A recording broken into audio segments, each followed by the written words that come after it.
আসসালামু আলাইকুম সবাইকে। কি অবস্থা, কেমন আছেন? আশা করি ভালো আছেন। আমরাও ভালো আছি আলহামদুলিল্লাহ। তো এই তো নতুন আরেকটি ব্লগ ভিডিও নিয়ে হাজির হলাম। তো ইতিমধ্যে যারা আমার ভিডিওতে যুক্ত হয়েছেন তারা প্লিজ ভিডিওতে একটি লাইক দিয়ে ভিডিওটি কন্টিনিউ করবেন। যারা চ্যানেলে নতুন তারা চ্যানেলটি সাবস্ক্রাইব করে আমার পাশে থাকতে পারেন। তো অনেকে আছেন ভিডিও দেখেন এখনও সাবস্ক্রাইব করেন নাই, তাদের উদ্দেশ্যে বলতেছি যদি আমার ভিডিওগুলি ভালো লাগে তাহলে চ্যানেলটি সাবস্ক্রাইব করে নেবেন। তো এই তো এখানে কিছু বাজার এনেছিল, তো আমি বাজারগুলো বের করে নিচ্ছি। তো এখানে রয়েছে কাঁচামরিচ, তারপর দেখা যাচ্ছে সিম, আর রয়েছে টমেটো। তো টমেটোগুলো আমি ঢেলে নিচ্ছি। তো টমেটোগুলো কিন্তু অনেক টাটকা ছিল। তো তারপরে আমি সিমগুলো ঢেলে নিচ্ছি। তো সিমগুলোও অনেকটাই টাটকা ছিল। তো সবজিগুলো খুবই ফ্রেশ, দেখতে খুবই ভালো লাগতেছিল। তো কাঁচামরিচ এনেছে, কাঁচামরিচটা ঢালি নেই এখনও।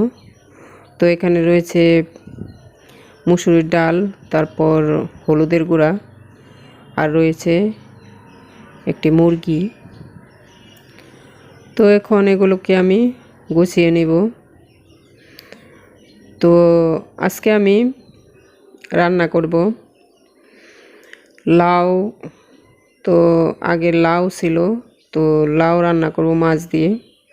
তো এই জন্য আমি তেল দিয়ে দিয়েছি। তো তেলের ভিতরে আমি কিছু আস্ত জিরা দিয়ে দিলাম। তো এবার আমি দিয়ে দিলাম পেঁয়াজ কুচি। তো এগুলো আমি এখন একটু ভেজে নেব। তো ভেজে নেওয়া হয়ে গেলে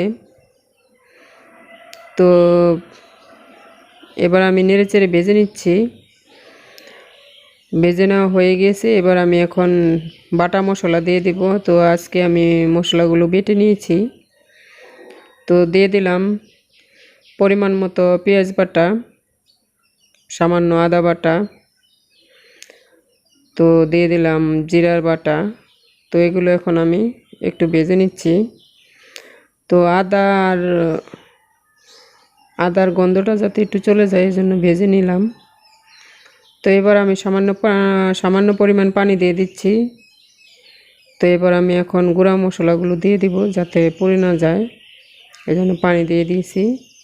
তো এবার আমি পরিমাণ মতো মরিচের গুঁড়া দিয়ে দিলাম, দিয়ে দিচ্ছি হলুদের গুঁড়া, তারপর ধনিয়ার গুঁড়া, তারপর দিয়ে দিচ্ছি স্বাদ মতো লবণ। তো এগুলো দিয়ে এখন আমি ভালোভাবে মশলাগুলো কষিয়ে নেব। তো মশলাগুলো যত কষানো হবে তো রান্নার টেস্টটা অনেক ভালো হবে আর কি। তো মশলা কষানো হয়ে গেছে, এবার আমি আগে থেকে লাউগুলো এরকম করে সাইজ করে কেটে ভালোভাবে ধুয়ে নিয়েছিলাম। তো এগুলো এখন আমি দিয়ে দিচ্ছি। তো লাউ ধুয়ে যে রেখেছি সেগুলোর নিচে, লাউয়ের নিচে পানি আছে, ওই পানিটা আমি দেব না, কারণ লাউয়ের ভিতর থেকে অনেকটাই পানি আসে, পানি উঠে আর কি। তো এবার আমি এগুলোকে নেড়েচেড়ে দিচ্ছি। তো নেড়েচেড়ে ভালোভাবে কষিয়ে নেব। তো আমি কষানোর ভিতরে লাউটা সিদ্ধ করে নেব। তো দেখতে পাচ্ছেন আমি উল্টে পাল্টে নেড়ে দিচ্ছি। তো এখন আমি ঢাকনা দিয়ে ডেকে কষিয়ে নেব। তো তার আগে আমি কিছু কাঁচামরিচ ফালি করে দিয়েছি। তো এবার আমি লাউগুলো ভালোভাবে কষিয়ে নিচ্ছি।